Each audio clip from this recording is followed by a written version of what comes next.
जय सिया राम। कभी आपने महसूस किया है कि आप लोगों के बीच होकर भी अकेला महसूस करते हैं?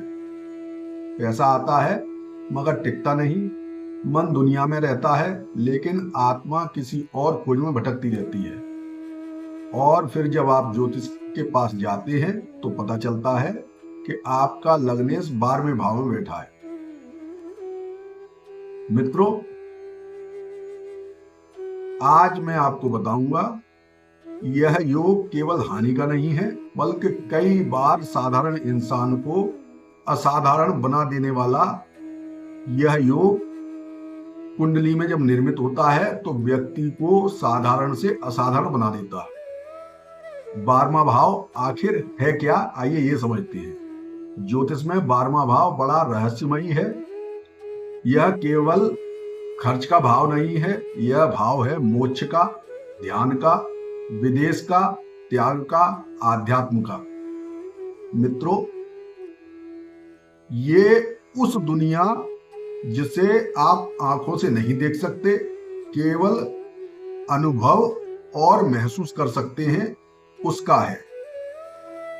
जब व्यक्ति का लग्नेश यानी उसकी आत्मशक्ति, व्यक्तित्व और जीवन का केंद्र 12वें भाव में चला जाता है तो जीवन सामान्य नहीं रहता, वह असामान्य हो जाता है। ऐसे लोग अलग क्यों होते हैं, आइए ये समझते हैं। आपने देखा होगा कुछ लोग भीड़ में भी शांत रहते हैं, कुछ लोग रात में ज्यादा सोचते हैं, कुछ लोग बिना कारण के आध्यात्म, ज्योतिष, ध्यान व रहस्यों की ओर अपने आप को खिंचता सा महसूस करते हैं।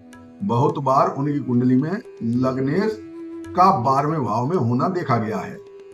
अगर हम चमत्कार की बात करें तो पहला चमत्कार विदेश और दूर देशों में ले जाना। ऐसे लोगों का भाग्य कई बार अपने जन्म स्थान से दूर खुलता है। विदेश, ऑनलाइन काम, विदेशी क्लाइंट, दूर शहर या अलग संस्कृति, यही इनके जीवन का टर्निंग पॉइंट बन जाता है। कई बार भगवान व्यक्ति को अपने घर से दूर ले जाकर उसके असली भाग्य की परीक्षा लेते हैं। दूसरा चमत्कार अगर बात करें तो आध्यात्मिक शक्ति है। ऐसा जातक बाहर से सामान्य दिखता है लेकिन भीतर बहुत गहरा होता है। ध्यान, मंत्र, साधना, योग, ज्योतिष, इन विषयों की ओर उसका मन अपने आप आकर्षित होता है और अगर वह ऊर्जा सही दिशा में लगाए तो वह व्यक्ति समाज का मार्गदर्शक बन सकता है। लेकिन हर वरदान के साथ परीक्षा भी आती है। जब आदमी पैसा कमाता है तो उसके पास पैसा नहीं रुकता। 12वां भाव खर्च का है, इसलिए कई बार पैसा आता है, मेहनत होती है, लेकिन बचत अगर देखी जाए तो वो बिल्कुल नील रहती है। जैसे कोई अदृश्य शक्ति उसके धन को खींच रही है। मानसिक अकेलापन भी ऐसे लोगों को महसूस होता है। कोई मुझे समझाता नहीं, ये भावनाएं भी उसके भीतर जागृत होती रहती हैं। भीड़ में भी वह अपने आप को अकेला महसूस करता है। ऐसा व्यक्ति जिसका लग्नेश 12वें भाव में चला जाए उसको रातों को बेचैनी होती है, नींद की समस्या, अजीब सपने, यह सब भी इस योग में देखने को मिलते हैं। क्योंकि 12वां भाव हमारी सबकॉन्शियस दुनिया से जुड़ा है। अब यह योग परेशानी बढ़ाता है।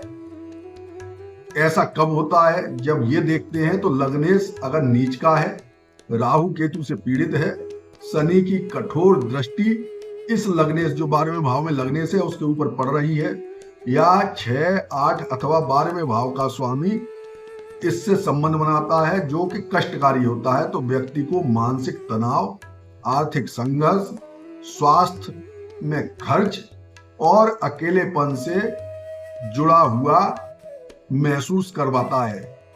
ऐसा व्यक्ति अगर लग्नेश कमजोर हो जाए और क्रूर ग्रहों से अगर उसकी युति या दृष्टि हो जाए तो वो जेल तक जा सकता है। लेकिन अगर यह ग्रह मजबूत हो जाए तो वही व्यक्ति विदेश में सफल होता है, आध्यात्मिक ऊंचाई पाता है, रिसर्च या ज्योतिष में नाम कमाता है और समाज में अपनी एक अलग पहचान बना लेता है।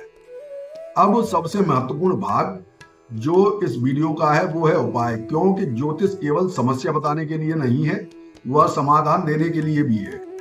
अगर हम सबसे पहला उपाय की बात करें तो अपने लग्नेश को मजबूत करें। जिस ग्रह का लग्नेश हो उसी का उपाय करें। मान लो सूर्य है और 12वें भाव में जाकर बैठा है तो आदित्य है स्तोत्र का पाठ करें। चंद्र है तो शिव उपासना करें। मंगल अगर आपका लग्नेश है और 12वें भाव में बैठ गया तो हनुमान जी की उपासना करें।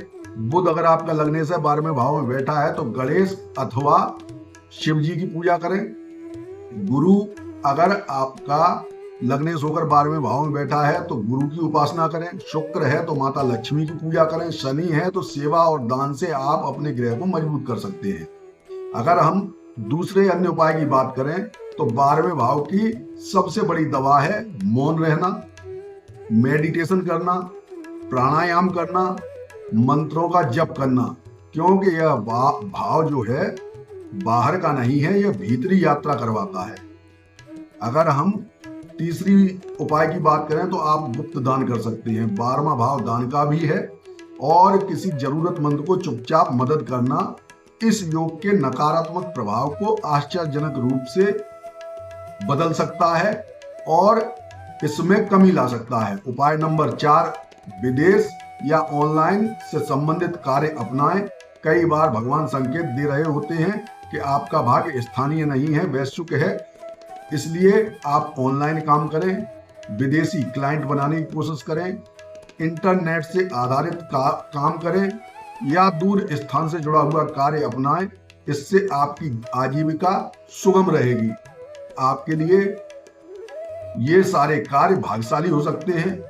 अगर आप इन कार्यों से जुड़ेंगे तो आपको अमूलचूल वृद्धि देखने को मिलेगी। लग्नेश का 12वें भाव में होना हमेशा दुर्भाग्य नहीं होता।